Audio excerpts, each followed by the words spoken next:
About 50 kilometers from downtown Los Angeles, there is a place where the cultures of Vietnam and the United States meet and merge. Little Saigon in Orange County is the center of the Vietnamese diaspora. This is a very special place for us. This is a place people go to feel like they're at home. After the Vietnam War, successive waves of Vietnamese fled their homeland as refugees. Today, there are over 2 million Vietnamese Americans, many of them born in the U.S.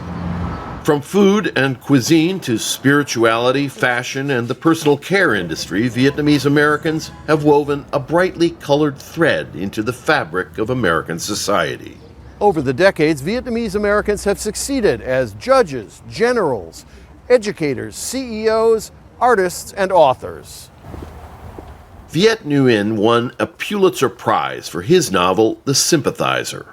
50 years is a long time, so many things have changed. Certainly when Vietnamese refugees first started to come to the United States in the 1970s and 1980s, they were highly traumatized by the events of the war. The people who went through the war, they're so emotionally shaped by the war that is deeply embedded inside of them. And these emotions of melancholy and loss and rage and anger are still there for a lot of the older generation.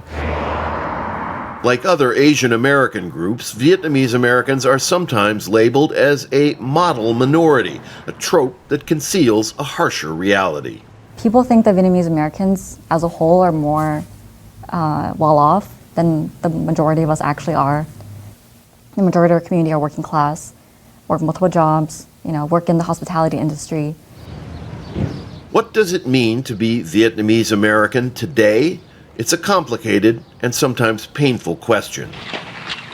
We wouldn't be here if there hadn't been the Vietnam War. The Vietnam War is a complicated part, to put it lightly, of American history. And so there's a way in which Vietnamese American presence can also raise uncomfortable questions for Americans as well, sometimes questions that Vietnamese Americans themselves don't want to address. An evolving community that has changed its country. Rob Reynolds, Al Jazeera, Westminster, California. Make sure to subscribe to our channel to get the latest news from Al Jazeera.